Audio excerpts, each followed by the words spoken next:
Nangyayari din pala nito sa ibang bansa dahil isang kababayan nating Pilipina na businesswoman 3 beses nang nakaranas na hindi dumating sa kanya ang kanyang package na naglalaman ng mamahaling bag at relo na dumating na sa Canada Customs galing sa bansang Japan, ngunit hindi nakatanggap o hindi natanggap ni kabayan at hindi na ito matrace. Libo-libong halaga ng mga mamahaling bag at relo ng isang kababayan na in-order pa sa Japan ang nawala pagdating ng package sa Canada. Maging ang Canada Post, mistulang hindi po alam kung saan napunta ang package matapos paimbestigahan ito ng negosyanteng Pilipino mula sa Calgary. Narito ang report. This is not the first time na nangyayari ito sa amin. Sa business namin, pangatlong beses na to. May online boutique business ng mga luxury bags and accessories si Maria Lisa Baldozano mula sa Calgary. Noong Hunyo, umorder siya ng mga produkto sa Japan para sa kanyang mga kliyente. Pero umabot na ng Setyembre, wala pa rin ang package. Ang package ay naglalaman ng 10 luxury bags at ilan pang mga mamahaling relo. Ayon kay Baldozano, mahigit 5,000 Canadian dollars ang halaga ng lahat ng mga ito. Ano ba talaga? Sana ba talaga? Bakit na-release na sa custom? Bakit hindi pa? Wala pa 3 weeks na or over a month na? Wala pa rin. So we directly contacted the custom Vancouver.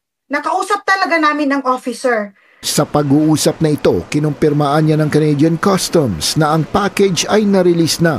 Sinulatan at tinawagan niya ang Canada Post para alamin kung ano na ang nangyari. Agad namang nagsagawa ng investigasyon ng Canada Post, pero para kay Baldozano, walang linaw ang naging tugon sa kanya. The customer service told me na the case is closed, the package is no longer traceable, and yeah, that's it. And to contact the sender so that they could file a claim, because ako recipient lang ako, I cannot file the claim. It must be the sender in Japan. Ang problema, ayaw nang akuin ng supplier sa Japan ang nangyari dahil naipadala na umano ito ng maayos mula sa Japan. At sa Canada na, mistulang nawala ang mga produkto. Ang naipit dito ron, ako. Kasi ayaw na rin akong bayaran ng sender. Kasi hindi naman daw nila kasalanan. Kasalanan dito kasi napadala na dito sa Canada eh. Na-out na nila eh. So wala. So ngayon, ako yung magbabayad sa mga customer ko because those bags were all sold. Lahat yun sold na ron.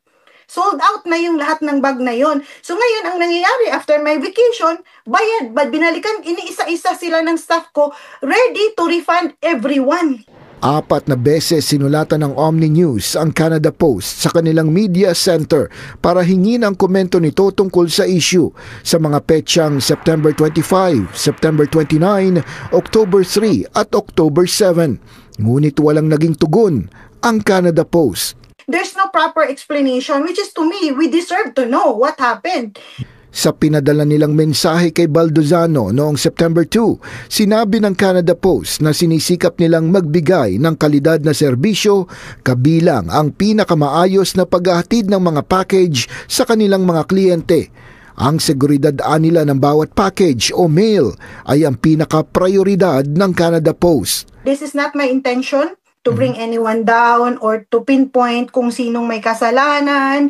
My goal here and my genuine intention is to spread awareness out there na this is what happening.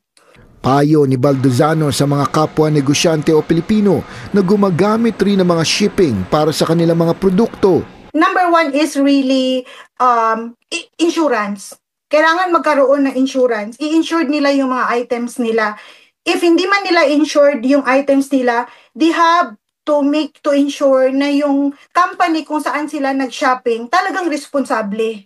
Na whatever happened, panindigan. Ayon kay Baldozano, isa-isa na niyang isinasauli ang mga halagang ibinayad sa kanya ng mga kliyente dahil hindi naman nila ito kasalanan. Bagamat pangatlong beses na itong nangyari sa kanyang negosyo, naghihintay pa rin sila ng sagot mula sa Canada Post at umaasang hindi na ito mauulit sa mga susunod na panahon. 5,000 Canadian dollars, hindi na maliit at hindi birong pera yon. Ano kaya ang nangyari sa mga package ni Kabayan? At dapat tama talaga na kapag ganito ay dapat insured. Dahil kahit ano man ang mangyari, ay ibabalik sa iyo ang halaga ng mga package na pinadala sa iyo. Di bali nang magdagdag ng bayad para sa insurance, pero at least ay may peace of mind ka sa pinadala mo.